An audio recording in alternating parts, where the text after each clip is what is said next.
नमस्कार, बिहार मिथिला न्यूज में आपका स्वागत है। मैं मनोज और बता दें कि दरभंगा में 15 अगस्त की सुबह से ही दरभंगा के वरीय पदाधिकारियों के आवास पर झंडोत्तोलन प्रारंभ हुआ। सबसे पहले एसडीओ आवास, एडीएम आवास, फिर दरभंगा डीएम, एसएसपी, आईजी आवास पर झंडोत्तोलन कार्यक्रम किया गया। इसके बाद कमिश्नर आवास पर भी झंडोत्तोलन कार्यक्रम के बाद सभी दरभंगा के स्थानीय नेहरू स्टेडियम की ओर निकले। गौरतलब है कि दरभंगा नेहरू स्टेडियम जो जिले का मुख्य झंडोत्तोलन कार्यक्रम हो रहा है, वो 9:05 पर झंडोत्तोलन किया गया। देखिए एक रिपोर्ट। और हर घर झंडा लगे और जब झंडोत्तोलन खत्म हो जाए तो उसको विधिवत सम्मान के साथ उतार करके अच्छे जगह पर रख दें, कहीं इधर उधर नहीं गिर जाए।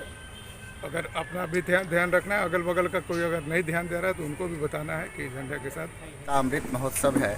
स्वतंत्रता दिवस के इस अवसर पर हम देशवासियों को और ज़िले के सभी नागरिकों को संदेश देना चाहेंगे कि जो स्वतंत्रता सेनानियों के द्वारा तोहफा और उनके संघर्ष के रूप में हमें आज़ादी मिली है, इसका सम्मान सभी नागरिक करें, अपने देश को आगे ले जाने में अपना योगदान दें।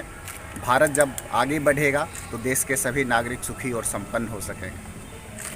स्वतंत्रता के इस 75वें वर्षगांठ को लेकर मैं दरभंगा के सभी वासियों को सबसे पहले दरभंगा पुलिस प्रशासन की ओर से हार्दिक शुभकामनाएं देना चाहता हूं। और हम लोग इस दिवस को, स्वतंत्रता दिवस को इस रूप में याद करें कि इस आज़ादी की लड़ाई में कई लोगों ने अपनी प्राणों की आहुति दी है, सभी धर्म सभी संप्रदाय के लोगों ने। और हम उन मूल्यों को जीवित रखने का प्रयास करें जिन मूल्यों को लेकर ये स्वतंत्रता की लड़ाई लड़ी गई थी और हमें आज़ादी मिली थी।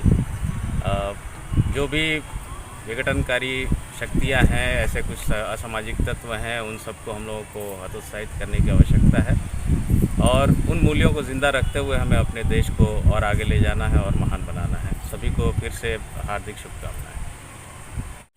ये आज़ादी हम लोगों को बहुत कठिनाई से मिली है और इस अवसर पर जो हम लोग 75वां मना रहे हैं, लगातार मनाते चले आ रहे हैं, तो हम चाहेंगे जो इस स्वतंत्रता दिवस के अवसर पर जो भी हमारे स्वतंत्रता सेनानी रहे हैं उनका याद करके और उनके पद चिन्हों पर जो है सो आगे हम लोग बढ़ते चलें और देश को सुख, समृद्धि और शांति का संदेश फैलाने में और स्थापित करने में सहयोग प्रदान